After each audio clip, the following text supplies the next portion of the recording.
Welcome to Homeworkology. As a community, we're making homework each and every day. Welcome to Homeworkology. Ammie, thank you for joining us. I appreciate it so much. Thanks for having me. So maybe we can just kind of set a little bit of a parameter. So tell me a little bit about where you are, like geographically, where are you located right now? I'm in New York City, Brooklyn specifically. Okay, and are you working completely remotely or hybrid, or what's going on? How are you working? It's kind of hybrid. It was completely remote for a long period of time, and then it became optional. So it's still optional. That's why I don't really know if it's exactly hybrid. So I only recently started going in like once or twice a week. Oh, that's interesting. So before we get into why you decided to go in once or twice a week when you had the option to just stay home all the time, tell me a little bit about what it is that you do. I'm a data engineer, so I work in the tech industry. And then the company I specifically work for is kind of in the pet industry. So very animal oriented. So you got the pooches on this side, and then you have the data engineering on this side, and kind of explain to me, because I don't think I know necessarily what a data engineer does. I don't think a lot of people do. I actually, one of the things that we've been struggling with is trying to get the rest of the departments that we work with within the company to kind of understand. But yeah, so I mean, basically what we do is we data comes in from many sources. It comes in very dirty. So our job is to actually, we'll first get the data from the sources, clean it up, and then massage it in a way that like it can actually be used for analytical purposes. Okay. So for marketing purposes and that type of thing. Okay. Yeah, marketing, tracking, anything like that. Okay, gotcha. So that does sound like a job that could translate easily to working from home. Yeah, yes. Agreed. Okay, so then you mentioned earlier that you decided to start going back to the office for a couple of days. Why did you do that? Well, a few months ago, I actually moved in with my boyfriend, and we both work from home. So, I mean, we actually have plenty of space. So our desks are in separate rooms and everything, but now that we live together and we work from home together, I figured, some space would be nice. So I just go in a few days of the week. So, okay. You like, I usually like have to like soften people up and talk about, all the things that they were doing beforehand and whatnot. You went right at it. All right. So let's just talk about, because I work from home through the pandemic with my significant other as well. Mm-hmm. And the thing that I think that most people took away, either you're working with somebody who you found out that you probably shouldn't even be in a relationship with, and oh my God, so many people's relationships went exactly where they should have gone anyway. The pandemic accelerated it.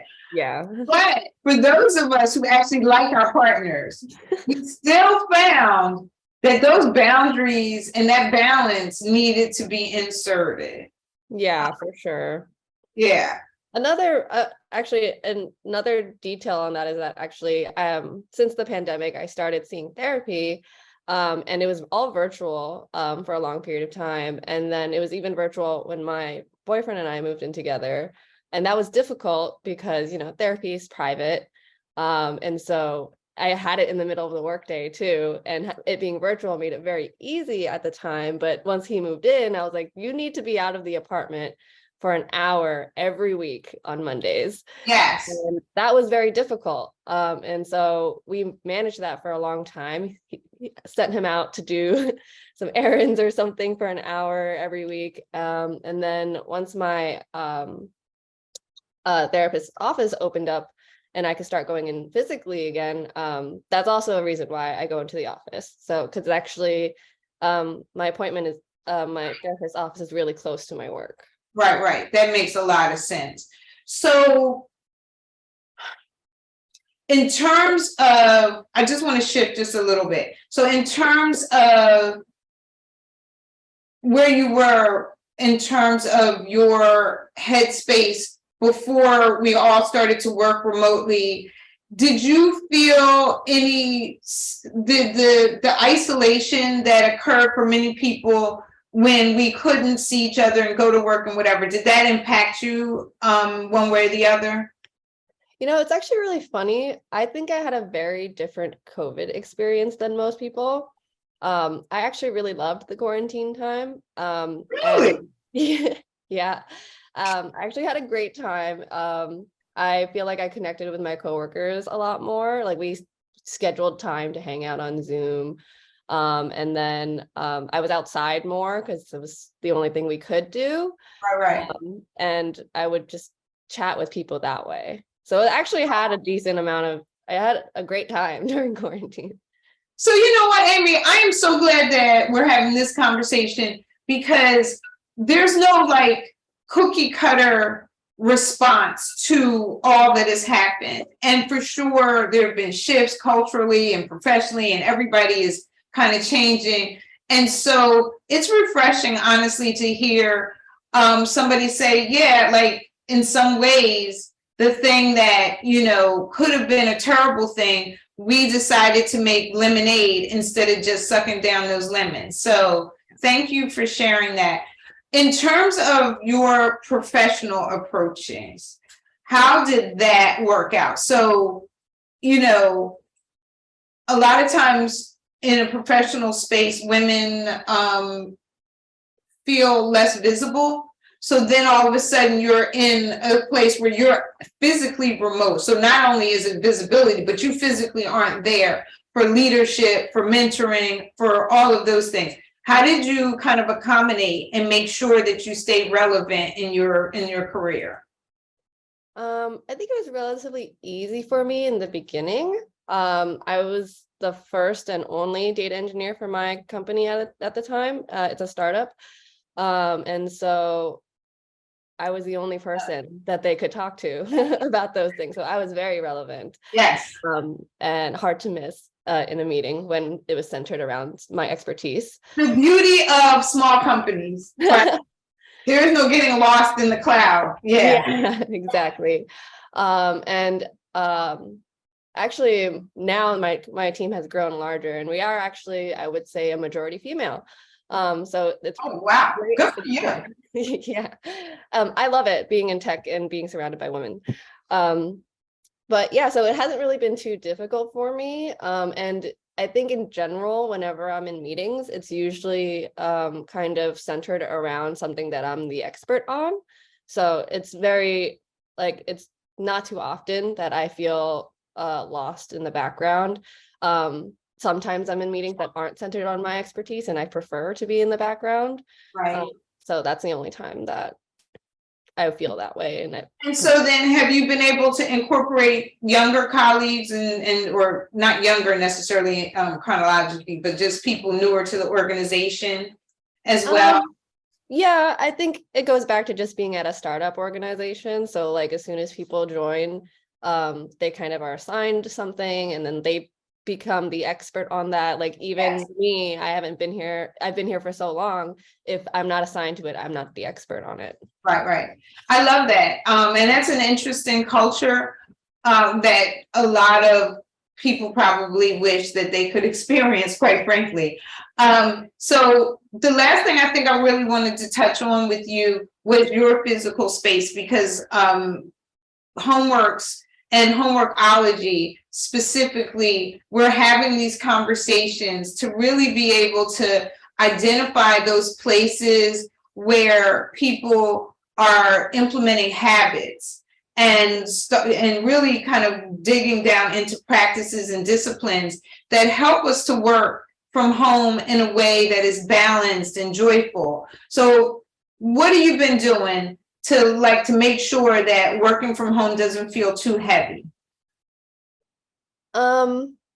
I think this is kind of going to be the opposite. What most people say is that, but I kind of work and live in like, it's very bonded together in that like, I take breaks whenever I want during the day. And I might work at night. It all depends on how I'm feeling and where my schedule is. Right. So I would say there's not a huge boundary for me. There's probably no boundary actually. So you self-police then in terms of your productivity. yeah, like especially like during this past summer I wanted to take a ceramics class. It was only available class was Wednesday morning, so I was able to go to classes in the morning for 3 hours. I didn't start work until 12, and then I just worked until like 8 p.m. Okay, so that is fantastic, and clearly you are of the mindset that my work is my work. I know my responsibility and it's going to get done. And you kind of have, like, that couldn't work for me because my clients only pretty much are in the office between 8 in the morning and 4. So if I decided that I wanted to show up halfway through the day, they'd be like, I'm sorry, we need to find somebody else. But because of the type of work you do, that can work for you. But it also is the kind of person you are too, because the kind of person you are is diligent enough that you're going to you're going to handle your business. And that's pretty awesome. Yeah, it's pretty good. But that was a little easier because it was pre-blocked out for a long period of time. I was like, I'm going to do it for 2 months. So for the next 2 months, this is how my Wednesdays are going to look.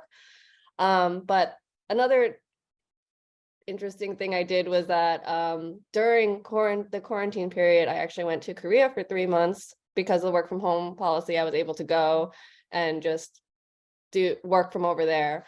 And it was actually a lot more difficult to kind of still have that I had the same mentality, but it was a lot more difficult because of like the time differences. So it just was a lot harder to manage, because now it's just like, if I want to have a meeting right after my class, it's fine. And then I could just do my individual work in the out of office hours.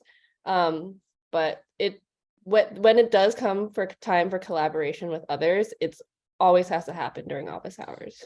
Okay. Well, that is good to know.